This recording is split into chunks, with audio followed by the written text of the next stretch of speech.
अरे सब लोग, चैनल पर वापस स्वागत है, जहां हम उन विचारों पर गहराई से चर्चा करते हैं जिन्होंने जीवन को बदल दिया है। आज हम एक ऐसी किताब की खोज कर रहे हैं जिसने दुनिया भर में लाखों लोगों के दिमाग और दिलों को बदल दिया है। विक्टर फ्रैंकल द्वारा लिखित मैन्स सर्च फॉर मीनिंग। यह आंशिक रूप से संस्मरण है, आंशिक रूप से दार्शनिक मार्गदर्शिका है, और मेरा विश्वास करें, यह आपको जीवन में उद्देश्य खोजने के बारे में जो कुछ भी आप जानते थे उस पर सवाल उठाने पर मजबूर कर देगी। फ्रैंकल ने नाजी एकाग्रता शिविरों की भयावहता से बचने के बाद यह किताब लिखी। यह भारी सामग्री है, लेकिन यह अविश्वसनीय रूप से प्रेरणादायक भी है। फ्रैंकल का मानना था कि सबसे बुरे समय में भी मनुष्य के पास अर्थ खोजने की शक्ति होती है, और यही हमें आगे बढ़ने की ताकत देती है। इस वीडियो के अंत तक आप समझ जाएंगे कि अर्थ खोजना हमारे कल्याण के लिए इतना महत्वपूर्ण क्यों है, हम दुख का सामना करने में लचीलापन कैसे विकसित कर सकते हैं, और विक्टर फ्रैंकल का संदेश आज पहले से कहीं अधिक प्रासंगिक क्यों है। कुछ शक्तिशाली ज्ञान को उजागर करने के लिए तैयार हैं? चलिए शुरू करते हैं। फ्रैंकल ने दुख की कठोर वास्तविकता को स्वीकार करके शुरुआत की। आइए इसका सामना करें। जीवन हमेशा धूप और इंद्रधनुष नहीं होता। हम सभी कठिनाइयों का अनुभव करते हैं, हालांकि उम्मीद है कि उस पैमाने पर नहीं जैसा कि फ्रैंकल ने किया था। उन्होंने वर्षों तक एकाग्रता शिविरों में बिताए, अकल्पनीय पीड़ा को सहन किया, और फिर भी उन्होंने एक दिलचस्प बात देखी। जो लोग बच गए वे जरूरी नहीं कि शारीरिक रूप से सबसे मजबूत थे। वे लोग थे जिनके पास एक उद्देश्य था, चलते रहने का एक कारण। जीवन की चुनौतियों के बारे में समुद्र में लहरों की तरह सोचें। आप लहरों को रोक नहीं सकते, लेकिन अगर आपको पकड़ने के लिए कुछ मिल जाए, एक लाइफ जैकेट, एक सर्फ बोर्ड, या यहां तक कि एक बहती हुई लकड़ी का टुकड़ा, तो आप अपने सिर को पानी से ऊपर रखने की अधिक संभावना रखते हैं। फ्रैंकल के लिए वह बहती हुई लकड़ी अर्थ की खोज थी।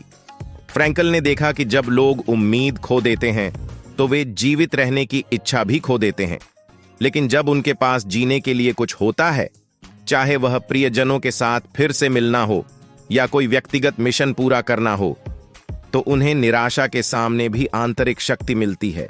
यहां क्या निष्कर्ष है?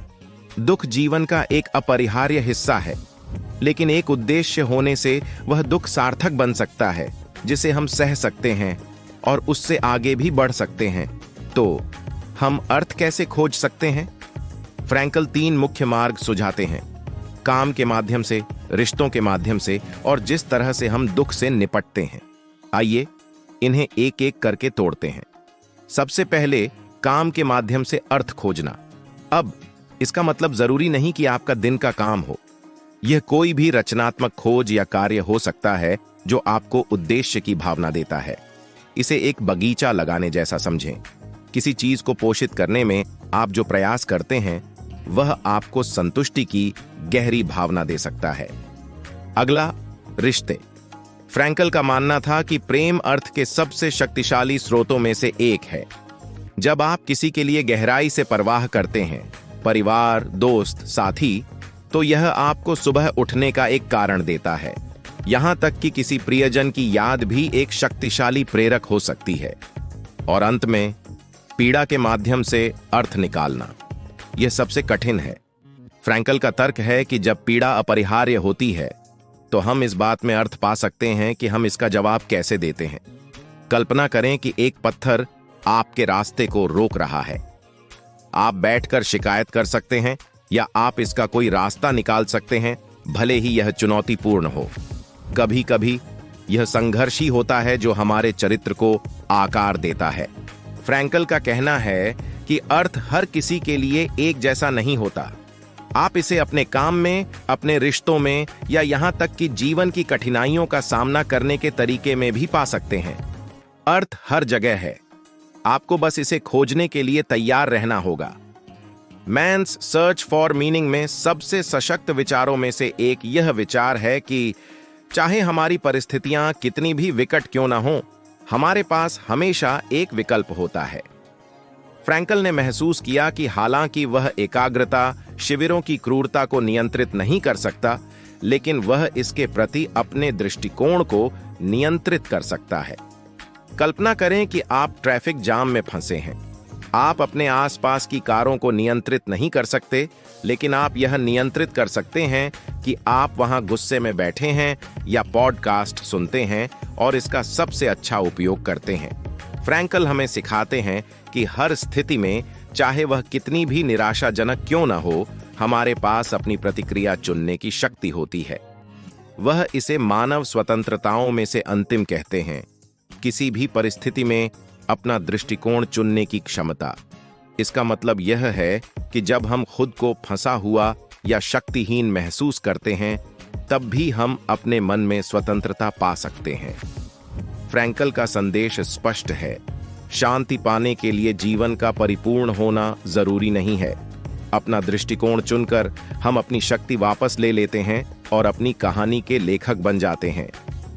फ्रैंकल के अनुभवों ने उन्हें लोगोथेरेपी नामक थेरेपी का एक रूप विकसित करने के लिए प्रेरित किया, जिसका शाब्दिक अर्थ है अर्थ के माध्यम से उपचार। लोगोथेरेपी का लक्ष्य आपकी सभी समस्याओं को हल करना नहीं है, बल्कि उनमें अर्थ खोजने में आपकी मदद करना है। इसे बादलों से घिरे आसमान में उम्मीद की किरण खोजने जैसा समझें। लोगोथेरेपी इस विचार पर आधारित है कि जीवन हमसे कुछ मांगता है और हमारा काम उसका जवाब देना है। यह इस बारे में नहीं है कि हम जीवन से क्या उम्मीद करते हैं, बल्कि यह है कि जीवन हमसे क्या उम्मीद करता है। जीवन को एक शिक्षक के रूप में कल्पना करें जो आपको असाइनमेंट दे रहा है। प्रत्येक चुनौती, प्रत्येक खुशी और प्रत्येक कठिनाई सार्थक रूप से जवाब देने का एक अवसर है। व्यावहारिक रूप से लोगोथेरेपी हमें यह पूछने के लिए प्रोत्साहित करती है, अभी जीवन मुझसे क्या मांग रहा है। इसका मतलब दूसरों की मदद करना, खुद से बड़ी किसी चीज में योगदान देना या बस अपने संघर्षों में ताकत पाना हो सकता है। लोगोथेरेपी की खूबसूरती यह है कि यह हमें याद दिलाती है कि हम अपने जीवन में सक्रिय भागीदार हैं। परिस्थितियों के शिकार होने के बजाय हम महसूस करते हैं कि हमें एक भूमिका निभानी है। हर दिन, हर पल हमारे पास जो कुछ भी हम करते हैं उसमें अर्थ खोजने का मौका होता है। मेंस सर्च फॉर मीनिंग में सबसे गहरे विषयों में से एक है जीवन की क्षण भंगुरता को स्वीकार करना।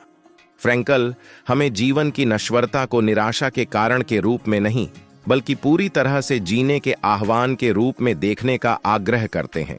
आखिरकार हम यहाँ हमेशा के लिए नहीं हैं, तो क्यों न हर पल को यादगार बनाया जाए। जीवन को एक फूल की तरह समझें जो एक मौसम के लिए खिलता है। इसकी सुंदरता इसलिए बढ़ जाती है क्योंकि हम जानते हैं कि यह हमेशा के लिए नहीं रहेगा।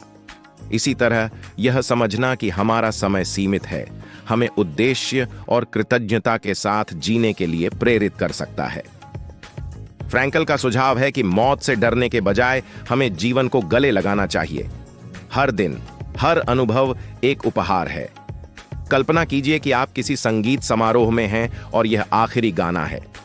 यह जानते हुए कि यह खत्म होने वाला है, आप इसे और अधिक ध्यान से सुनते हैं और इसकी अधिक गहराई से सराहना करते हैं।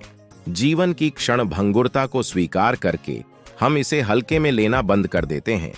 हम अपने रिश्तों को संजोते हैं, अवसरों का लाभ उठाते हैं और छोटी छोटी चीजों में अर्थ ढूंढते हैं। फ्रैंकल हमें सिखाते हैं कि जीवन की संक्षिप्तता शक्ति और प्रेरणा का स्रोत हो सकती है। फ्रैंकल का अंतिम संदेश स्वतंत्रता का है।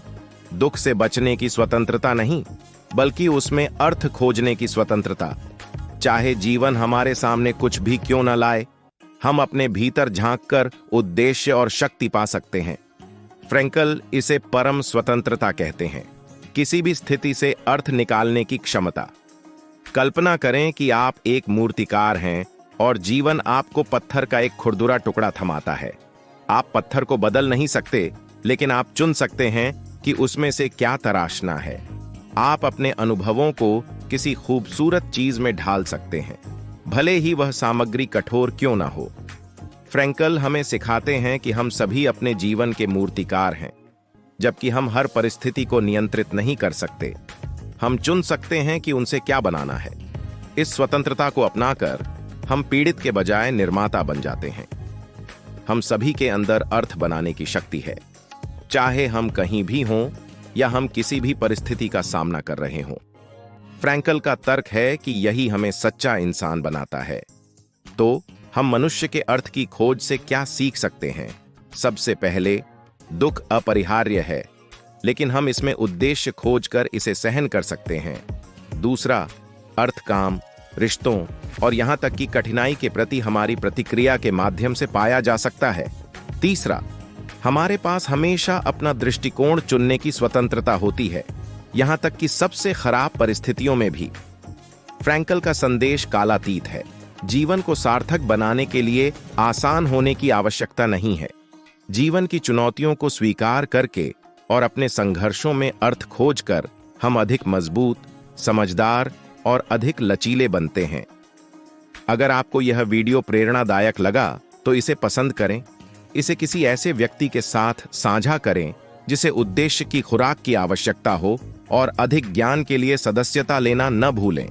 याद रखें, अर्थ खोजने की शक्ति पहले से ही आपके भीतर है। देखने के लिए धन्यवाद और हम अगली बार आपसे मिलेंगे।